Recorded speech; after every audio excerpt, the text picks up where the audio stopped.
Today I'm talking about narcissistic behavior. You guys, I was just looking at Martell when he came on that live to debunk that he were in a mental institution. But one thing I noticed that narcissistic behavior kicked in. He tried to gain sympathy of the audience when he was saying, well, look, you guys, you know, y'all need to stop that, because what y'all say affects me financially and my ability to, take care of my kids. So right there, that's the manipulation that narcissistic. That's narcissistic behavior, you guys. They say that, when this narcissistic abuse that's going on with Martell towards Melody, this narcissistic behavior lacks empathy. He lacks so much empathy that he will sit up and say up there that I'm such a good dad. I'm a great dad. Of all five of my kids, I've been doing it for 12 years. But yet and still, you find it very difficult have any compassion in your heart to go sit down with your son and bond with your son through this psych evaluation. First, you got to get that psych evaluation out the way. I don't know if it's out the way or not, but I know it's been less than a year that it's been reported that you had a court order for psych evaluation. So let's not act like, you surprised that the public would even think that you need psych evaluation. Okay?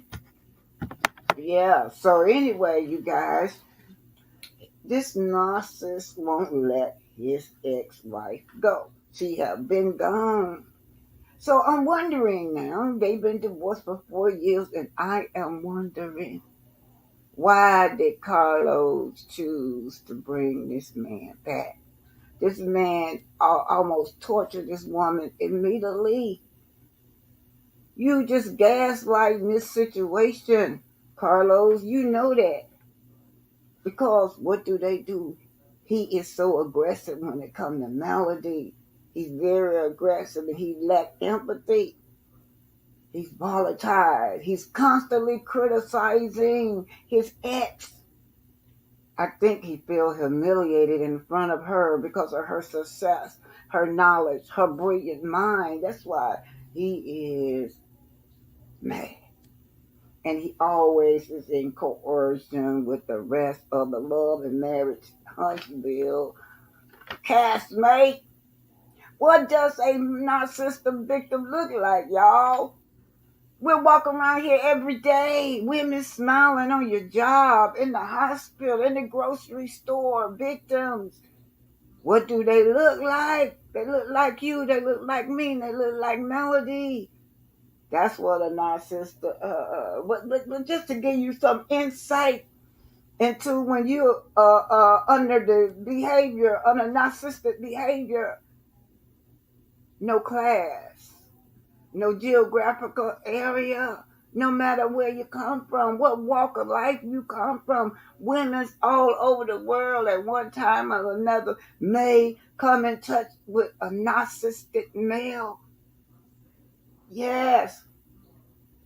So we got to have more insight from loved ones that can reveal to us sometimes, to be telling us, hey girl, now you know you don't need that man.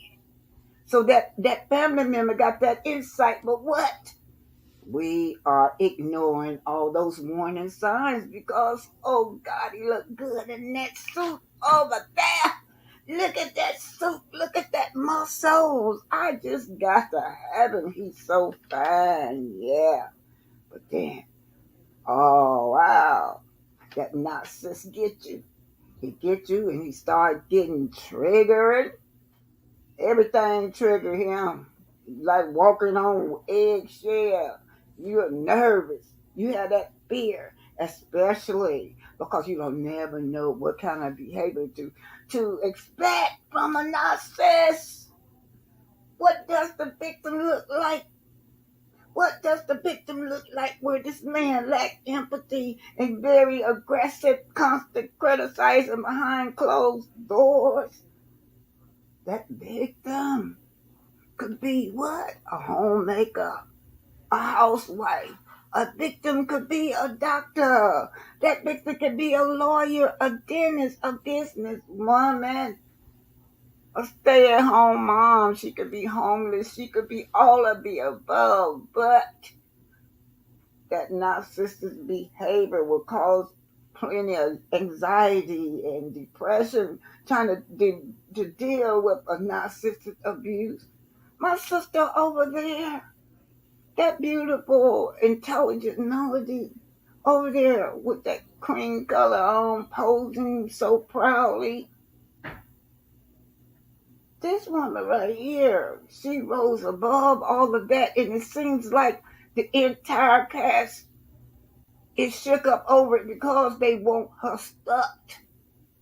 Yet, every minute of the day as that clock tick is your future. They still stuck. They still in the same place. She's flying like an eagle. But look at, and don't forget y'all, Bed Bug. Look at how we see Bed Bug. Every time we see her, she got anxiety and depression. This what this man giving her. The one that she said that she wanted with her eyes closed. That's what's happening to her. She looks like she's worried all the time, nervous all the time, like she's scared of something. Yeah, Bed Bug. Calmer. Anyway, you guys, I do know one thing about people with narcissists. They like to make you isolated. So you'll feel lonely for your family and your friends. They like to isolate you. They like to create mistrust in you. That way you know you can only trust them. And then sometimes he may try to act like you crazy. Shoot. Had trouble making sense, like you making poor decisions at home and all the time. It's him, y'all. Yeah. Anyway, this is Black Titanic. Get ready. April the 14th and 15, 1912. When my auntie was aboard that Titanic, it hit an iceberg, you guys. It paid homage to our ancestors, all of them that died under the sea. The one that we lost in the slave trade, and we lost Titanic, and the one that jumped overboard and swam to safety. Yes. Hit that like button, share, and subscribe. Today, I will be dedicating this section of the video to the blacks that died aboard the Titanic, April the 14th to April the 15th, 1912. The Titanic hit an iceberg and sank. And as you guys know, blacks was not listed, or they don't list the blacks among the Titanic.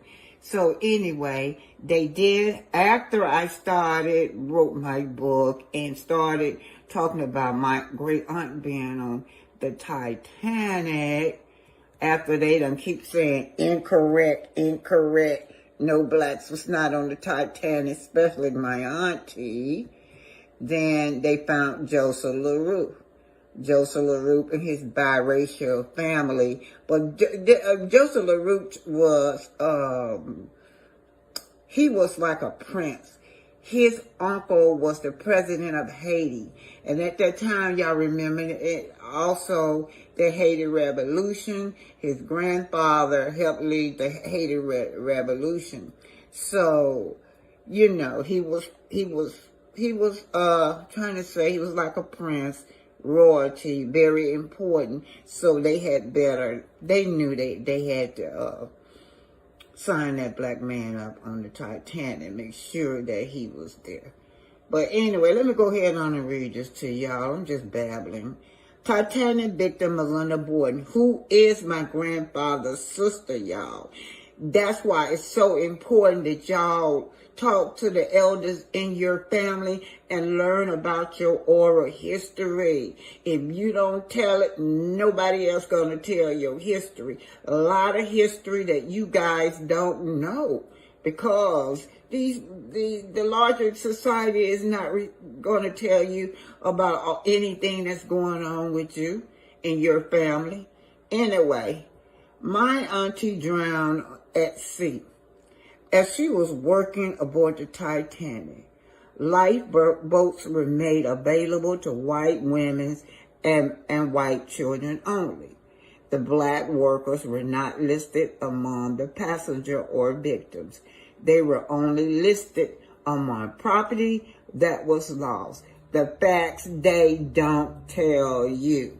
So let's get into it. Let's go. Let's talk about Melinda Boyd and Joseph LaRue, honoring our ancestors. Finally, I want to honor my ancestor that was on the Titanic. April the 14th to April the 15th, the Titanic sank.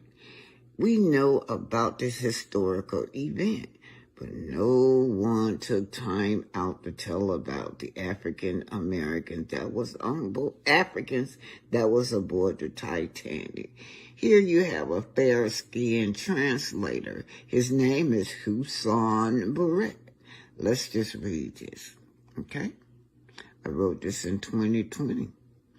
Egypt. He was from Egypt, you guys. Egypt has come forth to tell the story of their granddad, Hussein Barrett, aboard the Titanic, who survived the White Star Liner, and for decades it has been covered up that people of African descent was on the ship.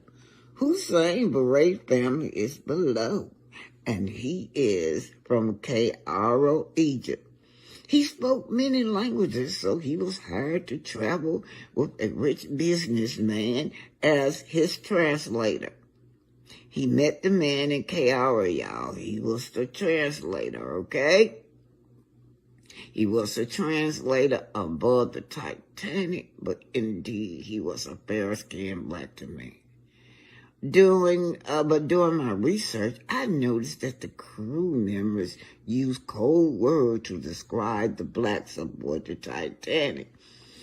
And many research led me to a small village called Kafar, Michigan, where undisclosed number of non-white servants who worked aboard the Titanic. Now, this village had the most crew working down in the bowels of the Titanic. But check this out. He was never in the bowels of the Titanic. He was aboard. Because he was the translator of most of those people in first and second class.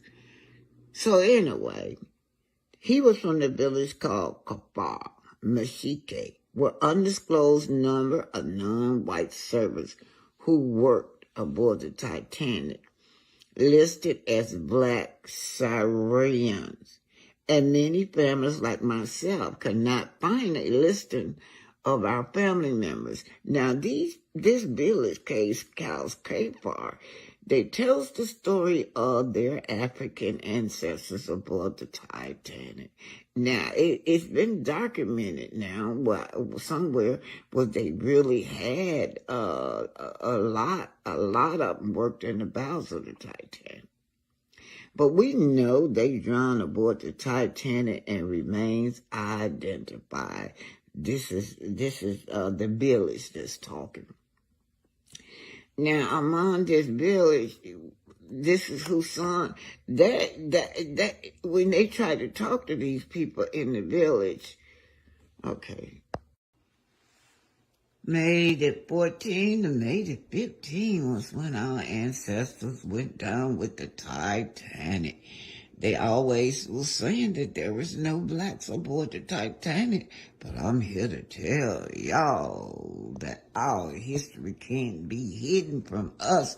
We always come back to tell. The fact is that Aunt Linda was my grandfather's sister was perished aboard the Titanic, along with Joseph LaRue, the engineer. Let's just hear what we're saying. And I also got Mr. Hussein Beret. He was an Egyptian, well, a fair-skinned Egyptian. That, was the translator aboard the Titanic. That little village that he come from, we found out that there were many of those Africans was working in the bowels of the Titanic. Let's hear it. Welcome to the home of Black Titanic. Please like and subscribe.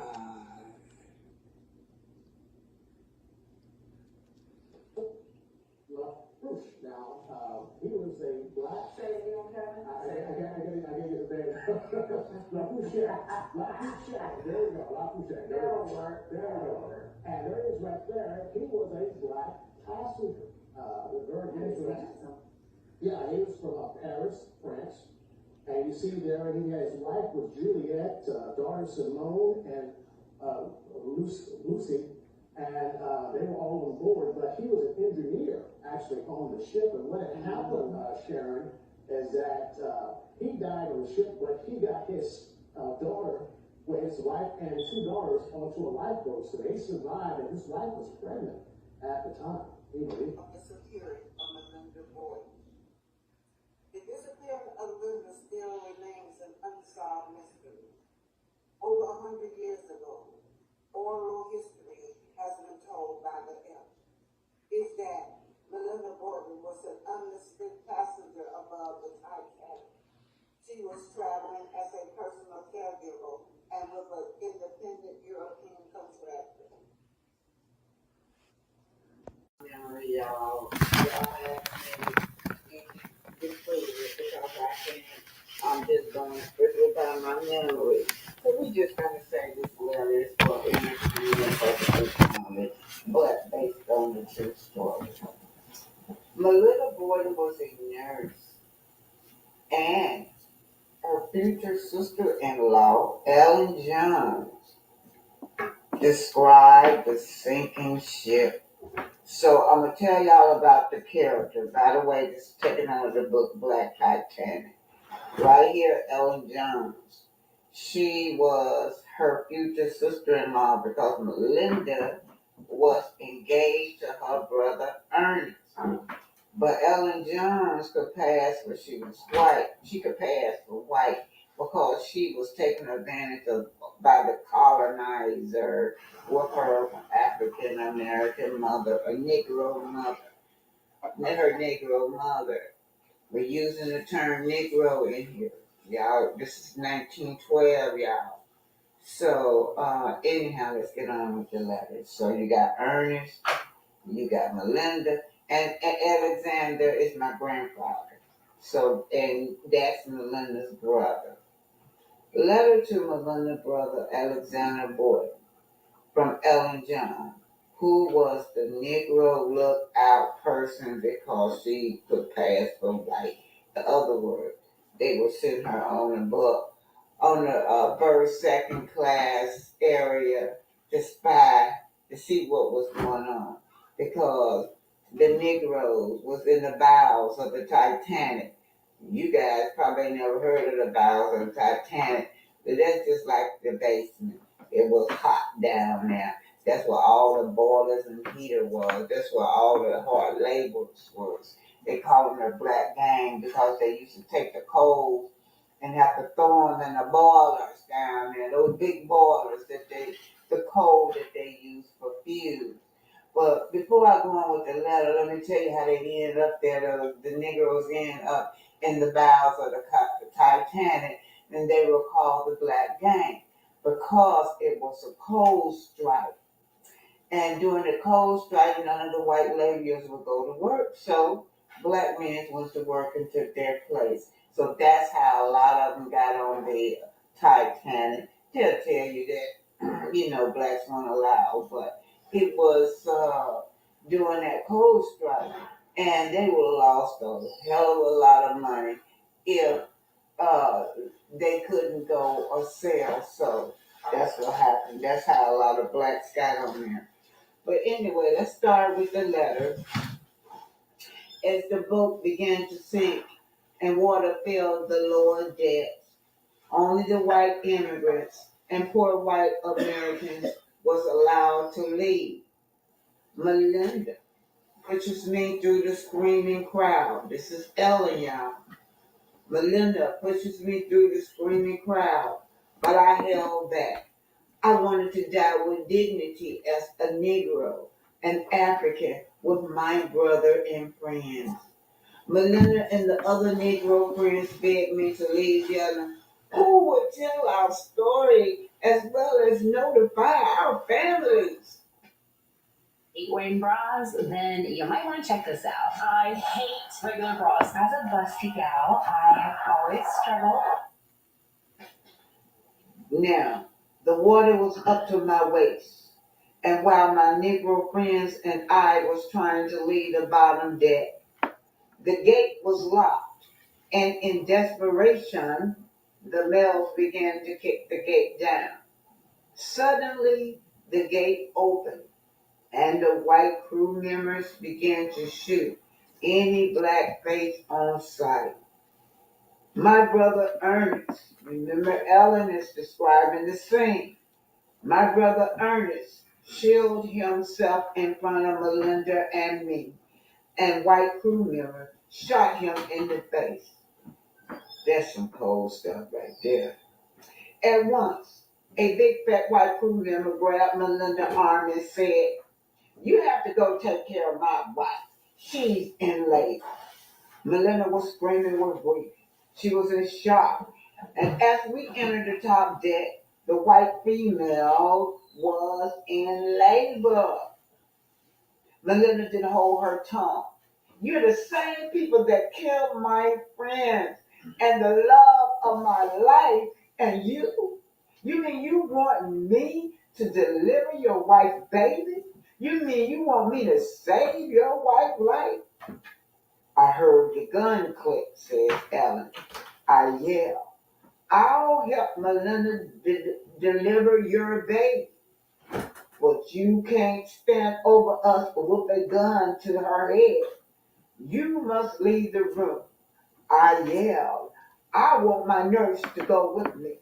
So right now, Ellen is using her white privilege, and she's telling this man that, Melinda works for her, because he thinks she's a white lady. I heard the gun click. I yelled, "I'll help Melinda deliver your baby, but you can't stand over us with a gun in our head. You must leave the room." I yelled, "I want my nurse to go with me." Meanwhile, water was rushing fast on the upper deck, and you can hear the miniguns shooting, as well as smell death in the air. The man left the room, and Melinda never touched a woman in labor. Instead, she wrote a letter for Alex and wrapped it inside plastic and stuffed it down my bra. As the boat sank, water separated. Now, the water was up to my waist, and while my Negro friends and I was trying to leave the bottom deck, the gate was locked, and in desperation, the males began to kick the gate down. Suddenly, the gate opened, and the white crew members began to shoot any black face on sight. My brother Ernest, remember Ellen is describing the scene. My brother Ernest shielded himself in front of Melinda and me, and white crew member shot him in the face. That's some cold stuff right there. At once, a big fat white crew member grabbed Melinda's arm and said, "You have to go take care of my wife. She's in labor." Melinda was screaming with grief. She was in shock. And as we entered the top deck, The white female was in labor. Melinda didn't hold her tongue. You're the same people that killed my friends and the love of my life, and you mean you want me to deliver your white baby? You mean you want me to save your white life? I heard the gun click, says Ellen. I yell, I'll help Melinda deliver your baby, but you can't stand over us with a gun to her head. You must leave the room. I yelled, I want my nurse to go with me. So right now, Ellen is using her white privilege, and she's telling this man that, Melinda works for her, because he thinks she's a white lady. I heard the gun clicked. I yelled, I'll help Melinda deliver your baby, but you can't stand over us with a gun in our head. You must leave the room. I yelled, I want my nurse to go with me. Meanwhile, water was rushing fast on the upper deck, and you can hear the minigun shooting, as well as smell death in the air. The man left the room, and Melinda never touched a woman in labor. Instead, she wrote a letter for Alex and wrapped it inside plastic and stuffed it down my bra. As the boat sank, water separated us.